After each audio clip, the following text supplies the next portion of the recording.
Support WrestleTalk! Give us a subscribe. Why Daniel Bryan should be facing Mustafa Ali for the WWE Championship at Royal Rumble. I'm Ollie Davis. This is Luke Owen. Welcome to the first WrestleRamble of 2019. Happy New Year, sir. And a Happy New Year to you. It is the future of 2019. I don't feel like it's the future. I feel like 2020. Now that feels like a future year because that's where Marvel announced Phase 3 up until. Well, 2019 feels just a transitionary year. I always felt that 2015 was like the most future point we'll ever reach. So I think really now, like everything just feels like the most standard thing ever. It just feels like it's just another year. But it's a new era of a year. It is a quote.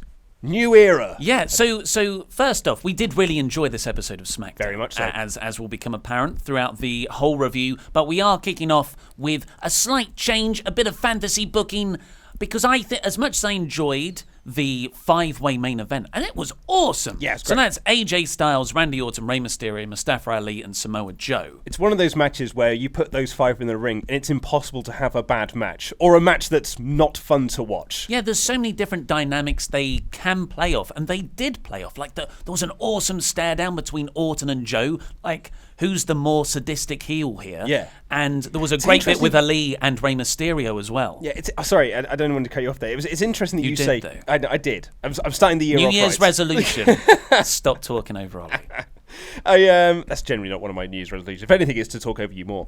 It's interesting you say it was like a stare down because it almost felt to me just like, hey, if we join forces, we could lay waste to this whole place. Yeah, that was the kind of the reading I got from it. Oh, okay. Well, that's another great. There's loads of interpretations Yeah. of this, but it was so fast paced. I feel like 5-Ways got a bad rep last year, or just multi-man matches, because that was the first 6 months of the year when WWE didn't want to do good booking and not want to beat anyone. So they just had these meaningless 5-person matches every month or every week on Raw and SmackDown.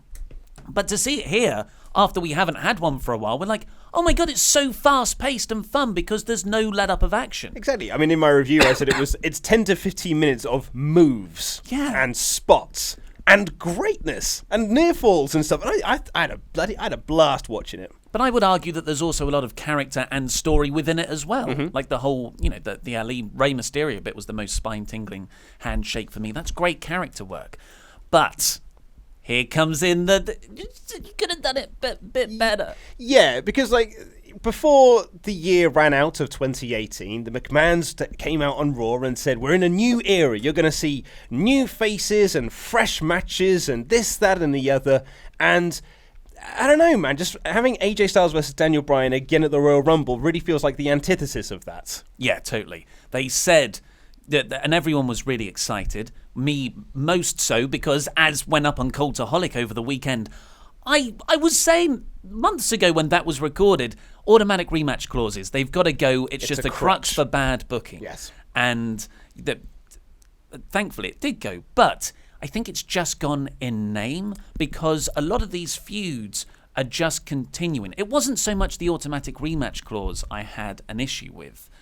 That's like more of a symptom of the underlying problem, which is WWE just booking the same match over and over again and prolonging these feuds when really you should be interweaving in and out of different competitors and opponents. Yeah, AJ Styles, for example, last year only faced, 3 people for the WWE Championship? In pay-per-view things. Yeah, in pay-per-view things, yeah, which was Joe, Nakamura, and one match Bryan. against Rusev. Yeah. And okay, so 4 then. So that's 4 across 12 months. Which doesn't seem like that's a very small number for the amount of months that is. So I'm completely with you. Like the automatic rematch clause really was like that was the problem, but there was a bigger problem that was underneath that, which is like, well, you're in a feud now, so that's the next 3 months worth of pay-per-views already booked for us. We don't actually have to think about much more than this. And so when you had these 5 guys in there with AJ, and I thought, well, of those 5, AJ's the least likely to win. Because this is a new era, and we're going for new faces and fresh matchups. And so I was just slightly disappointed that AJ then won. Not disappointed because their match at TLC was so good, so I know I'm going to get a good match. But on the other side of that coin, I'd have also got a really great match if it was Bryan and Ali. I'd have got a great match if it was Bryan and Ray. I'd have got a great match if it was Bryan and Randy. Like, there's always great matches in any of the 5 there. I feel like you died a little bit inside when you just said Bryan and Randy. You're like, and who? I don't want to say it, but you said everyone else's name. I think that Bryan and Randy would have a great match. Yeah. But they're both heels. Orton, but that they're is, both not heels. Datsun. I agree. I think, especially with this whole route that they're taking AJ's character with the McMahon, the quite weird thing, but it is a thing and it is intriguing. But is it a thing, though? What, Vince McMahon? Or Vince McMahon. See, yeah, last week on the show. Like you to hit me. So Vince McMahon on this show that we didn't watch last week. I didn't watch the Christmas show whatsoever. So they did this segment where Vince was trying to get AJ to show this real animalistic side of him, and AJ punched him down, and Vince is like, "Oh yeah, pal, I felt good. I feel alive. Good man. I'm gonna get that kid a push." And then on this show, AJ walks into the McMahon's dressing room and he's like, "You're not going to like this. You're going to wish you never asked for this animalistic side of me." And then in this match, it just felt like he was regular old AJ. No, I feel like he wrestled as a heel. I don't think so at all. Well, not so much as a heel, but he did go after people and he was quite rabid. It was only the fantastic Samoa Joe Uranagi through the announcer's table that took him out, and then he came back at the end. Yeah, but by the by, I feel like that AJ's story at the moment is somewhere else. Yeah. Not with the Bryan stuff. Yeah. And it's just Mustafa Ali had so much momentum off of his SmackDown Live introduction and like immediate in the main event. And what you want to do, especially at the start of someone's momentum like that, is keep it going. You don't want to start chipping away at it and go, okay, well now you'll be in this match underneath that. And then they become slowly settle into the mid-card and they solidify out. I think they've got a chance here with Ali, a much needed sort of diverse chance with Ali that they don't seem to foster that much, so they should capitalise on it. But the larger thing, just the story throughout the night, I think is a bit psychologically backwards because it was only 4 guys in this 5 that were announced. Yes. No reasons why, or why the 5th one was a mystery person I could figure out. It was a show taped in advance, I guess. Yeah. Like that seems to be the only reason why I thought that it was this way, because it was like, well, we're taping this ahead of time because we're going to get a lousy rating, so let's not really try. Let's not try too hard anyway. But it was fun. It was fun. It was a fun show. So it was AJ, Randy, Ray, and Ali that were already announced for. Who knows? And it was the last spot was to be decided by Jeff Hardy and Samoa Joe at the start of the night. So usually when people wrestle twice in a night, best example probably ever, or up there at least, Bryan at WrestleMania 30. Exactly. Having to defeat Triple H to get into the main event where he won against Randy and Batista. So you've got this real underdog story. You want the babyface to have to overcome the odds of wrestling multiple times in the night, and then he still wins. What a hero. But they didn't. They did that with a heel. They did that with Samoa Joe. And it was just kind of, there was no point. It didn't play into the finish. Yeah. Like he was just, Joe won the match and then like beat Jeff Hardy in the opener and then was just in the 5-way. And then that was it. Yeah, as you say. Whereas like if you'd have done that with Ali at the start of the night, so Ali had to earn his place into it, despite the fact he pinned the WWE Championship. He actually pinned the championship. Yeah. He laid it down and then like pinned it. And he pinned the champion as well. And beat Andrade last week in the pre-taped Christmas episode. So as you say, he's on that momentum already.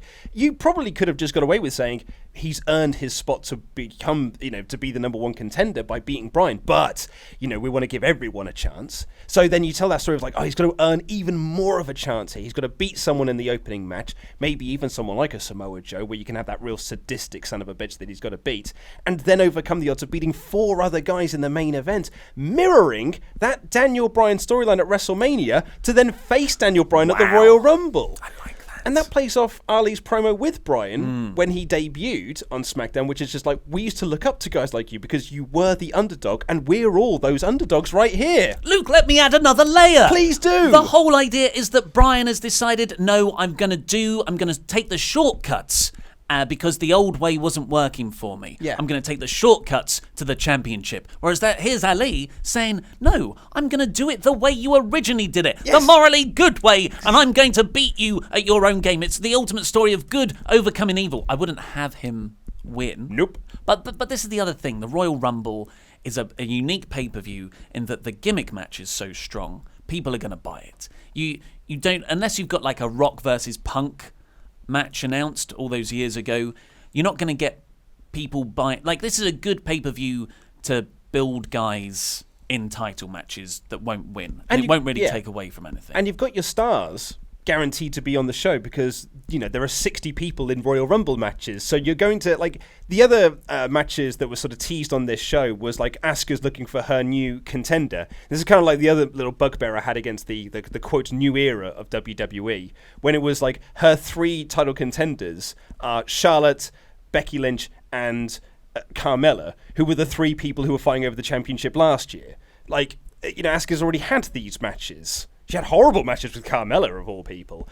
And then they had the match with Charlotte and Lynch at TLC. So rather than have those 3 in a title match, why don't you put them in the Rumble and you could have someone different? Maybe Nikki Cross, for example. These people, these faces that are on their way to WWE but are taking their sweet time in getting their way here. Well, it's a long way. It's a long way to WWE, and then there's the road to WrestleMania. Well, they started in Florida, and they've been just chasing them around. They're like Sweetums in the original Muppet movie, just constantly chasing after Kermit and Fozzie Bear. Well, as we all know, when you get called up to the main roster, there's a certain element of hazing, so they just always tell the call-ups one city behind, ha, and we'll run your video packages this again week, and then you'll weirdly get heat for the hazes on you.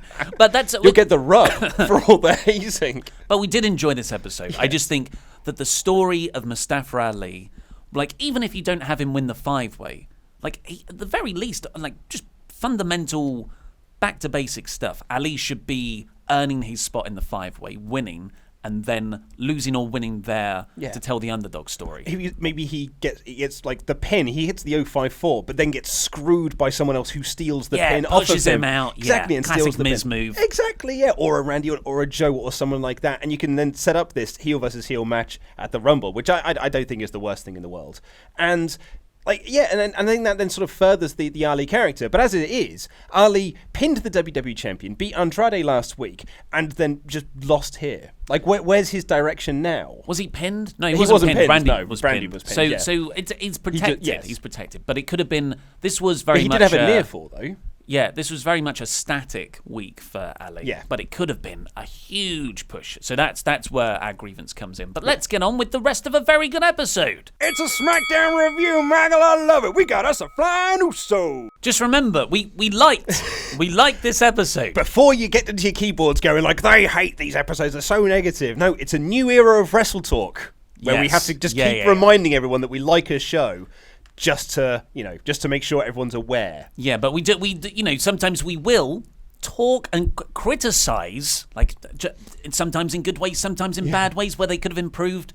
Yeah, it's kind of, when you watch a review show, generally what happens. Well, funny enough, actually, someone tweeted us yesterday, someone who watches the shows, I'd imagine just the review, I don't know if he watches the Ramble, so I apologise if he was looking for a shout out here, but he actually went through all of our ratings for Raw and SmackDown shows, and what we graded them, and 50% of the SmackDown shows last year I scored 4 or 5. That's 50%, that's half of the shows last year I said were either Smacktastic or SmackDown. Well, your 2 mistakes there are criticising it too much when it's good, and also 50% of the time you're saying it's bad. Well, no, 50% of the other side I'm saying it's 3 out of 5. It's fine. SmackDown is 100% good all the time. It is an infallible show. Sorry, I forgot that fact. Yeah, you're my error. You're wrong half the time. So this episode of SmackDown, which was, as we've said, pre-recorded, very good, was pre-recorded on Saturday night.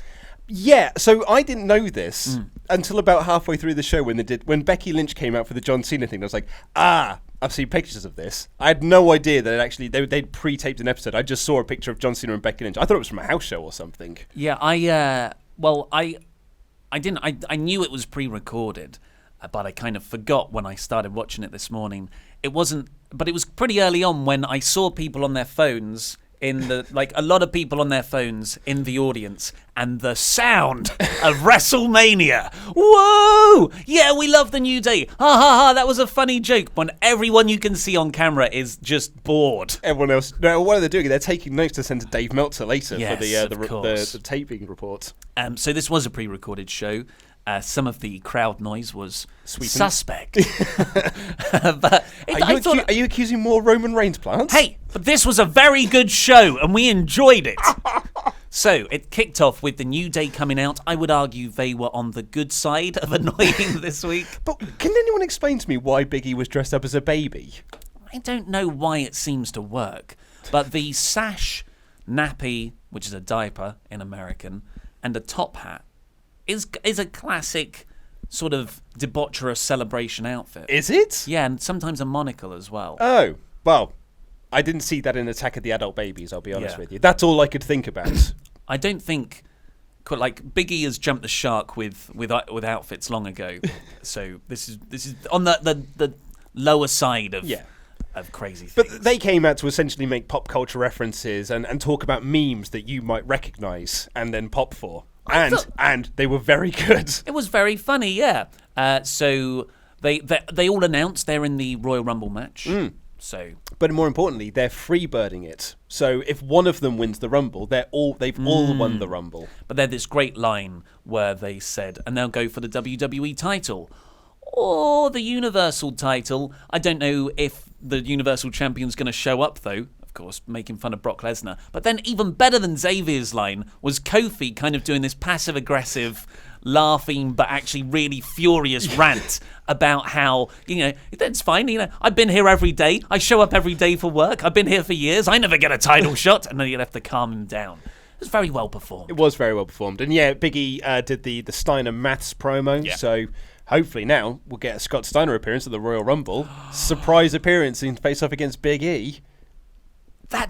No, Steiner hates WWE. I just thought that might be possible. Yeah. He hates Triple H. I thought he hated Hulk Hogan. He hates a lot of people. Oh my God, no, he despises Triple H and Stephanie. Oh yeah, that's true. Yeah, that's recent interviews I've heard with him. He'll somehow find a way to bury both of them in any interview he does. Yeah, but in all fairness, so did Road Dogg and Billy Gunn. Yeah, they still got employed years later. I feel like they so buried them though in their first interviews that they did. Maybe they cooled off a little bit, but their first interviews where they were calling Billy Gunn called him a no good mother effer in one of his interviews. Steiner's not known for cooling off. No. He has definitely stayed at 11 with all his venom towards the McMahons. But they did all that, and then they do some New Year's resolution gags about not eating pancakes. This somehow led to them introducing Jeff Hardy. Well, yeah, that's it. I didn't quite know what the point of this segment was at first. And at the end of it, I still don't really know what the point of it was. Well, I sat back and I thought, okay, so this was what Paige would normally do. As a general manager, you come out and you say, hey, this is the show we've got in store for you guys. I'm the kayfabe authority here. These are the matches I booked. Let's have a fun New Year's. Oh, and the New Day have come down. We have a bit of banter. Here's your first match. It's going to be a great SmackDown. New era. # buzzword. But they don't have authority figures anymore. Apart from the McMahons. Apart from the McMahons, who are definitely authority figures. But they don't get in-ring promos. Maybe that's what they meant. They've gotten rid of authority figures with in-ring... But they announced it in an in-ring promo. So, and Triple H had an in-ring promo on Raw, I think. I've not watched the show, but I think he had one with Seth. That's yes, the other he thing. did, yeah. I mean, granted, I've not seen that Seth. Have you watched the Seth thing? I've watched all the clips on YouTube. Oh, awesome. Well, you've done more than I have. Is the Seth Triple H thing a bit like the Vince AJ thing? There are kind of parallels, yeah, in that we want to see more from you. Yeah. Really blaming the performers for not being... It is weird that the McMahons are like, oh no, it's the performers who are the problem. Well, that's it. Do you remember me laugh? When it accidentally got announced that it was Asuka versus Becky Lynch for the Rumble, because they had decided that was the match, but they hadn't told the main events team during the editing process that we weren't doing that match anymore. So the main event editing team had that graphic in there and had the commentators announce the match. Do you see who got blamed for it though? It's Paige. Paige had to put out a tweet saying like, "Oh, sorry, I tried to make a match, but it's not happening anymore. That's my fault." And I was like, "She's been Baron Corbined." Yeah, it's not. It wasn't the McMahons that made an error in not telling the main event team that they changed their mind. No, it was Paige's fault because she had the audacity to try and make her match. She'll likely get real life heat off of a storyline heat just because of that. And it's a I don't know. Anyway, so I guess that they were just here to kind of like, as you say, kick off the show, kind of get everyone a little bit warmed up. I actually thought at one point, because Big E started hyping the 5-way and saying that these two guys are going to be facing off each other, I thought Big E was going to enter himself into the match and make it a triple threat. Well, that's it, yeah. Yeah, and then the winner going on. I was trying to work through how this connected to the next match, which was Jeff Hardy versus Samoa Joe. And I was like, well, I guess they're baby faces. They were the WrestleMania hosts. This is kind of years ago, yeah. Well, I was clutching at straws, and I guess that kind of makes sense. You could have them as the hosts of shows if you've not got authority figures. When you have got authority figures, they're called the McMahons. But then, like, the New Day didn't play into the match, and after Joe and Hardy was done, I was just like, that's bad Chekhov gunning. Yeah. Like, usually when you have something on screen, it's because it's foreshadowing them playing into stuff later on. And that doesn't always, like, pan out because that's called a red herring. It's a swerve. But this was just like a... Yeah. I enjoyed it. We enjoyed it, though. It was just... It meant it was for nothing. It would be nice to have substance to the style. And then Samoa Joe beat Jeff Hendry in a match. Jeff Hendry! It was a fine little match. It was a basic, I called it in the review. I thought it was just there to set up the match that was going to be happening later on. Yeah, basic match. I thought so. The finish was good. So, and most of it was the shrink screen ad break deal. But Jeff Hardy hit the swanton, but Joe rolls out the ring. Jeff Hardy goes after him.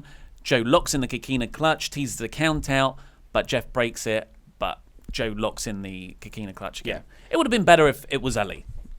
Absolutely, yeah. And it was. They also showed a recap of last week's episode where Jeff kind of sort of lost his cool and attacked Samoa Joe, but that wasn't really played up here either. No. The Joe Hardy feud has had good bits, but I'm not really into it. No, I think that Joe's had some really, really good promo work. I mean, like the Joe Cheers thing, I thought was great.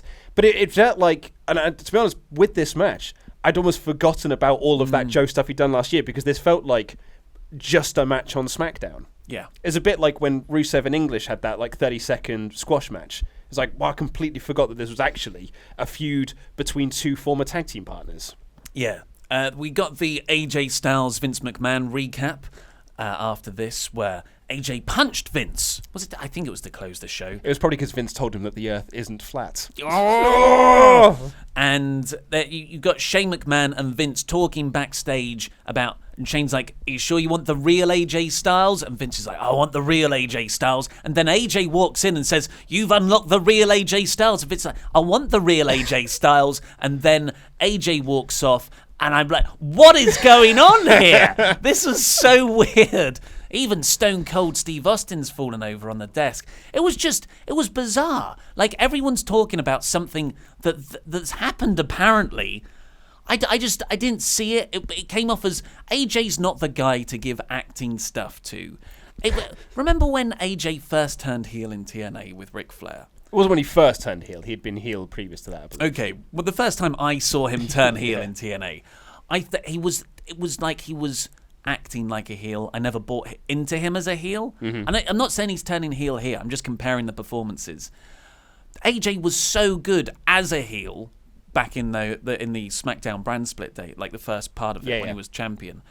But here, whatever, like, this is a character. I don't think anyone knows what the character is, which is why there's no connection with it. Well, we had this problem last year with AJ. AJ might have not been heel in TNA. I might have misremembered that. So it might have literally been his first heel turn. But we had this issue with AJ last year because they kept telling us on commentary and in promos that, like, Joe has unlocked this new side of AJ Styles. And yet we never saw it. Like, it was never told through physicality. It was always just... It was just words being said. You go like, this is a different AJ now. He's uncontrollable, and yet there he is just doing holds and being very controlled. Yeah, so I don't know where this is going. It's not really connecting. But, like, AJ does have that history of emotional outbursts that I love. It's very sparingly used these days as part of the stories, but hopefully they tie it. I mean, that would make the most sense to tie it into this. I think you're very unfair on AJ's acting. We saw how great he was during all the Claire Lynch stuff in TNA. Then we got Rusev coming out for a celebration, hot off his US Championship win against Shinsuke Nakamura the previous Tuesday. What a title reign Shinsuke Nakamura had as United States Champion. All those classic feuds and matches and storylines. He won that thing in June. Yeah, that's a good 6 months there of nothing. Of nothing. Like, but he disappeared from TV. Yeah. It's insane. He started a character, the United States of Nakamerica, that I don't think was ever brought up again. I think it had like 2 backstage promo bits. Yeah. And then dropped. It's amazing as well because those 2 backstage bits were when I wasn't here. So I might never have happened in my memory. But Rusev comes in. This was one of the more egregious times when there was loads of crowd noise and no one reacting on camera. Yeah, it did feel like there were massive chants of Rusev. Yeah. But there weren't. And it was funny as well because Kayla was in the ring and she's like, the first question she asked, like, how is your reign going to be different to Nakamura's? And my first thought was like, well, I hope he has like something to do. Lana's out there and they get like a USA chant. He did the Pledge of Allegiance? Yeah, he pledged his allegiance to the United States Championship of America. And Nakamura attacks him in the ring. Yeah. And Lana jumps on Nakamura's back to stop him beating up Rusev. Rusev matcha kicks Nakamura. Nakamura falls on Lana, who was a trained wrestler, just a, quote, a wrestling performer. But the weight of someone landing on her was enough to just like, that's a big injury angle. She was reffed there, absolutely. A gust of wind took her out. So the rematch clause is antiquated, though. Yeah, and Rusev like tried to protect her, and Nakamura was like, "Oh no, I'm so sorry, Kinshasa," which is good. Yeah. Nakamura's great. He had a new weird jumpsuit thing on, which I liked again. But so this was Exhibit A really for me. I've written it here. Auto rematch clause Exhibit A, in which the idea that you get an automatic rematch clause is dropped in like the small print, but they're still going to book rematch after rematch to elongate these feuds. So, I mean, you've got words and you've got actions, and the new era so far has been very much about words. Mustafa Ali is probably the only thing that was an action, but this is another example of it. It's not promising. Did you see what they announced for Raw as well? A rematch between the Revival and Rude and Gable. For the tag titles. Nice. Yeah. So after that, we got, finally, I thought we're getting Naomi versus Mandy Rose. I know, that's my first note. Finally, Mandy Rose versus Naomi. A match that was set up by former SmackDown General Manager Paige on social media. It's finally going to pay off here. We have been joking about this for weeks on end, and I thought, it's finally going to happen. But no. All of a sudden, like they said, Naomi and Mandy Rose are going to have a match. Mandy Rose made her entrance, and they said, Mandy Rose, she's getting ready for the match. And then the next thing you know, Sonya Deville gets in and starts attacking Naomi, and the ref just goes, okay. Yeah. I guess that's the match then. I don't know how it works just like logically. No. But if I don't think about it at all, it was enjoyable. Fine. But as soon as you start to think, how did this happen? It all kind of unravels. Yeah. This was playing off an angle the previous week where Mandy Rose went up to, which one's married? Jimmy. I had to Wikipedia under some mistletoe and was like, "Hey, do you want to kiss me?" And Naomi's like, "Oh, how dare you!" and went naughty. And then she smooched Jimmy. Yeah, well, there was mistletoe there. But the thing, Lana gets in the ring here. She takes off her top, and underneath that is a day one-ish Usos top. Yeah. And that's when Naomi sees the like blind rage, goes after Mandy, and that's when Sonya gets in, and it becomes a match there. Yeah, Deville's got a new finisher, which looks like it hurts her just as much as her opponent. I like it. Very cool. Yeah. And she won because Naomi was distracted, because Mandy Rose cut a promo during the middle of the match. Yeah, very short match. Yeah, she had sent Jimmy a shower photo, and that distracted Naomi long enough for Deville to hit her finisher and win. Do you know what? Hey, it's a second storyline featuring women on this show, and that's at least something. Yeah, the picture came up on the Titantron, which is Mandy, with the longest towel you can get, a bath robe, I think they're called, and she was wearing more in that image than she was at ringside. I've written a note here that in the cold hard light of day doesn't seem as good, but I've just written here should have pixelated rather than have a towel. I just think it wasn't like. It wasn't that. Ooh, that's such a nefarious thing to do. It's a pretty nefarious thing to do. There's sort of mind games there. But if it was a total nude picture, but yeah, it is a PG product. Yeah, I don't think that's a good idea anymore. I wrote that at 6 a.m. But that was enough to distract Naomi. That's a note for the new era of TNA, or Impact rather, where they go more edgy now in their later time slot. So, when people get outraged about stuff like this, like how dare they exploit women like that?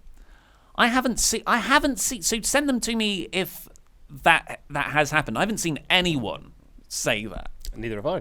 But I have seen people comment on this angle and go, I can't believe so many people are getting annoyed at this angle. Okay, well, this is just the way the internet is. Like, when it was World Vegan Day last year, or whatever it was, and I just put up saying, like, Happy World Vegan Day, I got so many messages from people going, like, oh, well, I've just seen too many vegans posting their agenda online. I was like, well, I mean, I've not seen anything. Like, no one has sent me any of that. When I said Happy Vegan Day, no one said to me going like, here's my vegan agenda. All I had was a lot of people telling me there are loads of people who have a vegan agenda. Yeah, this was a similar thing here. I guess it's we can't have sexy women on TV now. I'm sure someone said it, and that's making me angry. I bet you there's an SJW out there who's really upset about this in their snowflake tower. And you know what? That's just as bad as the snowflakes saying stuff. There's a healthy middle ground in the middle. Someone called my wife a snowflake in our Christmas episode. A Christmas episode. Maybe they were being festive about it. Yeah, snowflakes are Christmas. Yeah. So after this, we got some nice promos for the 5-way main event. Yeah, where it was Randy Orton. I think it was Orton first on a black backdrop, and the camera would zoom in as he was talking, and it would kind of crossfade into Rey Mysterio, and he would say something, and then Mustafa Ali. Yes, and then Randy cut a promo, then Ray cut a promo, then Ali cut a promo. Then we got New Year's resolutions from the Iconics cutting a promo. Then we got Carl Anderson and Luke Gallows cutting a promo, and Shelton Benjamin cutting a promo. And then John Cena came out to cut a promo.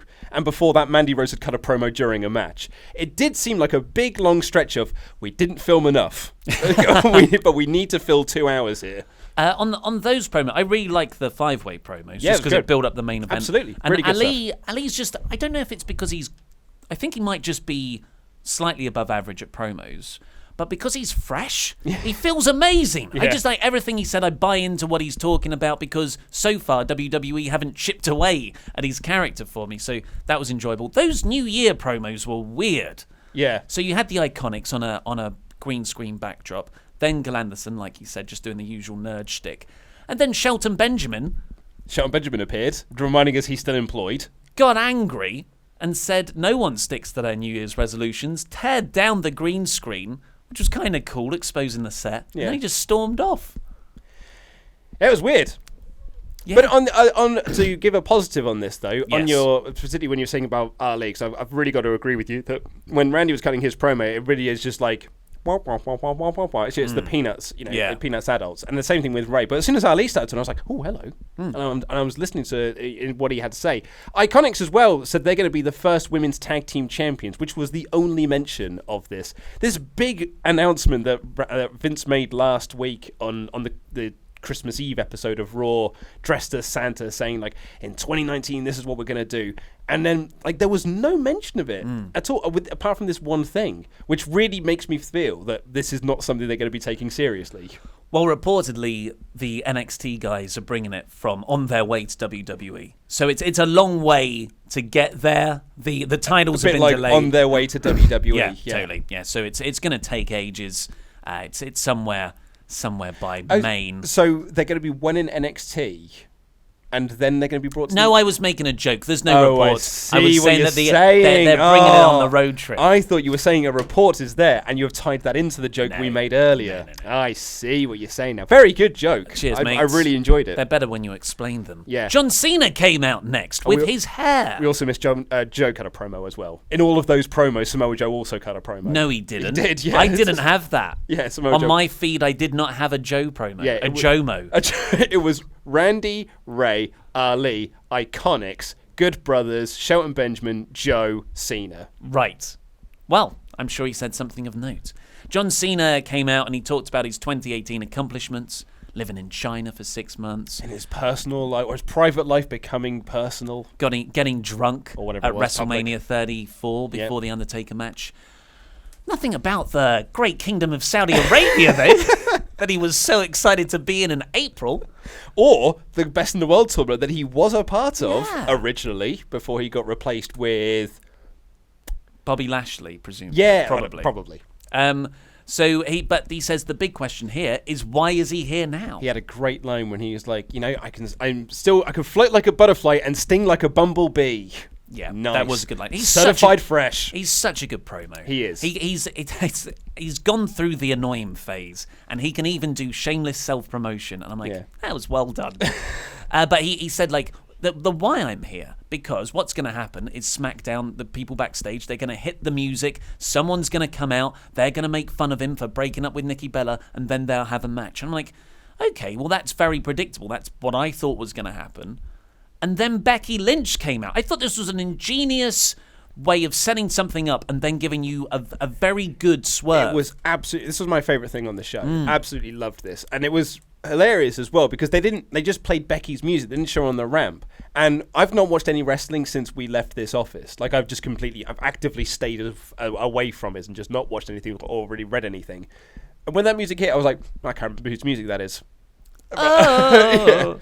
And then I was like, oh, it's Becky's music. Yeah. Well, that's a really nice surprise. Despite the fact, as I said, someone did send me the image on Saturday to say that this was something that was going to happen. I completely forgot. We forget. We forget everything. Of course, Becky Lynch was super over with the pre-recorded crowd sweet and noise crowd. Well, it's funny, again, because I forgot that this was a pre-recorded show, so I genuinely thought it was a good reaction. I mean, I'm sure she got a pretty decent reaction, but, this was just awe-inspiring positive heat. It was Mick Foley winning the title in 1999. So Cena looked thrilled that she was there, like really, really happy. And then she cut a really great promo, which is like, you came out here expecting a man to come down. But what you didn't expect was the man, which I thought was a really great line. And then she says, like, Cena's been on the marquee for the last 16 years, and now you're off, so I'm going to fill your shoes. And if you've got a problem with that, Nikki Bella won't be the only person to drop you. And I was like, oh, this is great, great stuff. And then, all of a sudden, Vega and Almas come out, and I was like,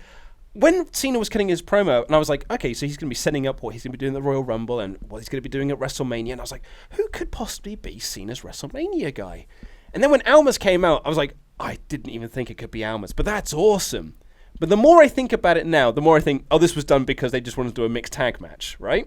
Yeah. Yeah. So Cena apparently has a movie project starting in late January. So he won't... I don't think he's going to be in the Royal Rumble match. Okay. And the fact that they didn't announce anything here Would makes certainly me suggest that, me think that. I think this was just a one-off, a bit of New Year's Day fun. And this is a great example of WWE using a very big star to give another star a rub. You said about Andrade, right? No, Becky Lynch. This was great for Becky Lynch. So awesome. Becky was great. Becky was really good. Just that like, I was worried they'll go into goofy comedy territory, but she properly stuck to her character as, I don't care who you are, I'm here to be the best, no matter what your gender is. Yep. And I'm not going to be like buddy-buddy with you. And that played so well into the match, which came next. It was mainly Cena getting worked over by Almas. But before we get into the match, though, I do want to give credit to Vega. I thought Vega cut a really, really good promo. I mean, it was sweet, but I thought she delivered it really, really well. She was like, "You're both former champs. That's past tense, old news."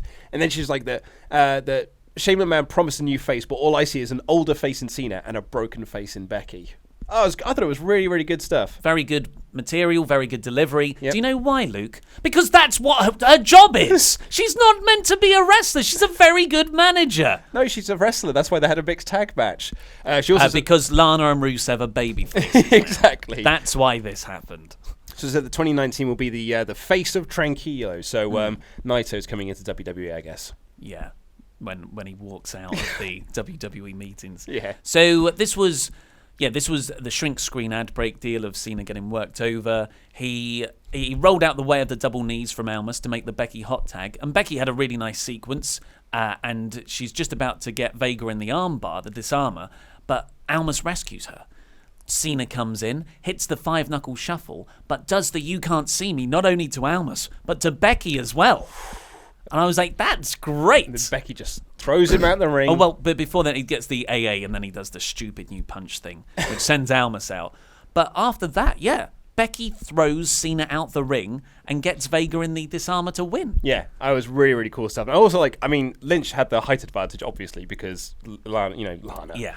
May as well be. Zelina Vega was like 3'11" or whatever she is. But there was a great moment when Vega was just like, oh, I'm at a disadvantage here. She tags in Almas. Almas gets in, and Becky's not like, oh, okay, so I have to tag out now. She stood her ground. She was like, okay, brilliant. So this is the next match then. I'll just fight you instead. I thought it made her look really, really cool. She had this awesome moment as well when she was like beating up Zelina Vega in the corner, and the referee says, you need to get her out the corner. And she's like, oh, get her out the corner. Exploder out the corner. Oh, it was great. She's so awesome. And then just to continue the badassery, this was fantastic booking. Really was. From the moment Cena came out. Yeah.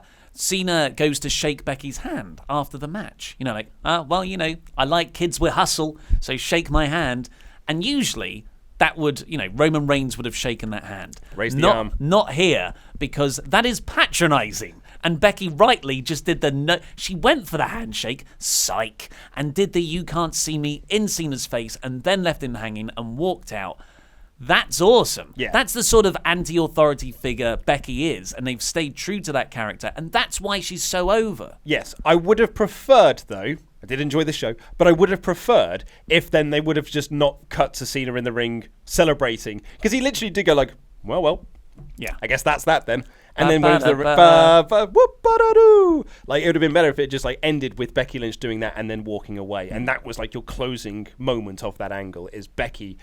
All the focus being put on her. Yeah, totally. I thought that was just from top to bottom a very, very, very good piece of booking. Thumbs up all round. It was like it wasn't designed for John Cena. It was all to get Becky over. Exactly, yeah. And Almas was protected because he didn't take the loss. It's so easy. Like just 2 years ago, that would have been Almas taking the pin from Cena. Yeah. And it would all have been about Cena, but they did the right choice. Almas would have got the rub, though. Yeah. Just like the Revival got the rub at Raw 25. They were in the ring with DX. And Kevin Nash. And they were beaten by the Club. Oh. They're going to be megastars. God. So after this, we have Miz and Shane McMahon backstage. We had a recap of last week on the Christmas show where Miz said that the reason why he wants to be a tag team with Shane is because he never feels like he's been like, his dad has never really believed in him as a wrestler, apart from when he was in the Best in the World tournament, because that's how prestigious that tournament was, and that cup is like the best thing ever. It's basically better than winning the title. Oh yeah. And so that's why he wants to be a tag team with Shane, and Shane was like, you know what, everything you've just said really resonates with me. Let's be a tag team. And they hug. They're officially now a tag team. So we then got a segment where they were showing dissension. I was like, this just 7 days ago you guys decided to be a tag team. Now you're already fighting each other. Well, I guess they're an odd couple tag team, but I agree. It would have been nice to... But they need that dynamic for the comedy to work. Miz is the really keen one, and Shane's like, I don't know. But like from the word go, it felt like Shane was just not into this idea. Yeah. Like he said that last week because it was Christmas, and now he's like, actually, I really regret saying that. Yeah, he said, I'm busy right at the start. I've got a lot to do. Yeah. It's like, there's 4 of you. There's 4 of you McMahons running stuff. It's so hard to run the show. The problem was, because they only had Paige and Baron Corbin doing, that's why everything fell apart. They left it to one person per show. What you need is 4 people doing both shows at the same time. Now it's a smooth ship. But Miz got this like flip board out, and he was showing different options for matching ring attire now that they're a tag team. Yeah. And it's just all of Miz's stuff, but Shane is also in the Miz's, what would you call that long coat thing? That like trench coat thing with the goggles. He referenced The Matrix, which I think is fair enough. Yeah. And he showed two of those, one black option, one red one. And the final beat of the three structured joke was them both in the same kind of leopard print trunks. But Shane's like, whose body is that? Is that Goldberg's? So it was just Shane McMahon's head on Goldberg's body. Yeah. Very good. I was so distracted by Miz's new T-shirt because it's a face. It's a yellow face, but it looks like it's got a cock and balls in its mouth. Wow. Yeah. I'm Googling. We don't usually Google on air. Because it's like from a certain angle, because it's like it's a finger, it's like doing a shh motion, but because it's such a cartoony hand. I mean, I think that's on you, man. I think it might be on me. Maybe it was a Freudian slip on my part. But I looked at it and I suddenly thought, and I realised quickly what it was, but I was like, God, it did look like a cock and balls at one point. I think you're seeing cock and balls where there's a thumb. Is it a thumb? It's a finger, isn't it? It looks weirdly like a thumb. But yeah, you might want to. Yeah, I'll look into ask some questions of yourself.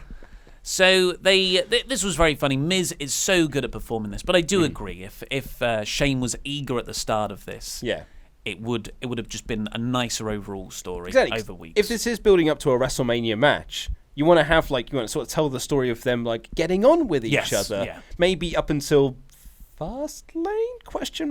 Or Elimination Chamber or whatever. Before then you do like the split and then the match at Mania. Yeah.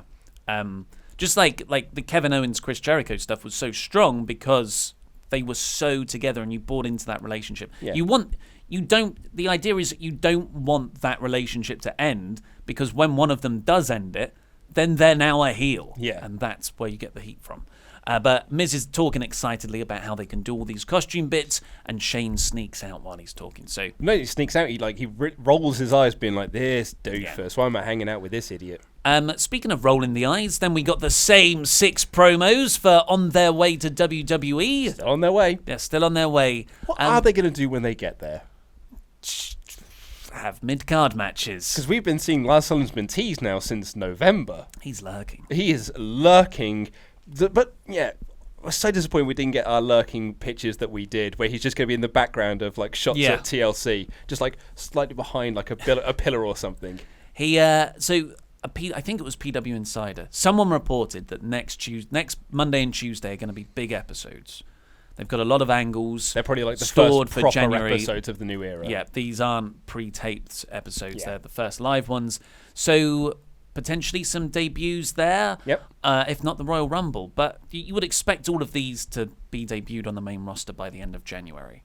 And then finally... So. Otherwise we're going to see all these promos for months on end. The main event was the 5-way, but the last thing we'll talk about is Triple H going up to Asuka and asking her, hey, who do you want to face at the Royal Rumble? And in the most orchestrated way possible, Charlotte just so happens to be hanging out off camera and goes, well, I think I should face her. Carmella, this is all in one shot. Carmella then walks in, or I should. And then, like, off in the background, Becky Lynch hears all this and walks in the shot, well, I should be facing Asuka. Yeah. And then Triple H looks at them all and goes, you all make good points. We're taken under consideration. Yeah. Again, enjoyable, totally fine. But when you think about it for 1 second, what the hell is going on? Where they're all just waiting there near Triple H. Just stand in a line. And pretend they don't know that each other are there.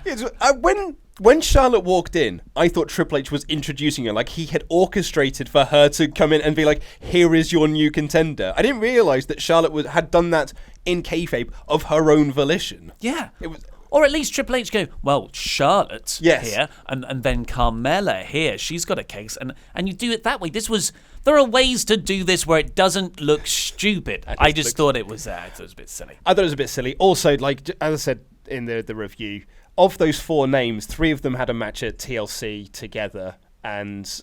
Yeah, I'd have liked to have seen like Nikki Cross, for example. Like, why didn't you put her into this slot? Like, these 3 make their cases, and then Nikki Cross be like, actually, maybe I should get this. Maybe in a slightly more crazier way, go like, by the way, I think it should be me. Maybe that's what happens. Maybe that's it. Next week. Yeah, next week we have got like it's the big, as you say, it's the first live shows since before Christmas. So those will be like the first actual episodes of 2019. This really, I said in the review, this was like a phoned in episode because they're probably expecting a lousy rating for New Year's Day.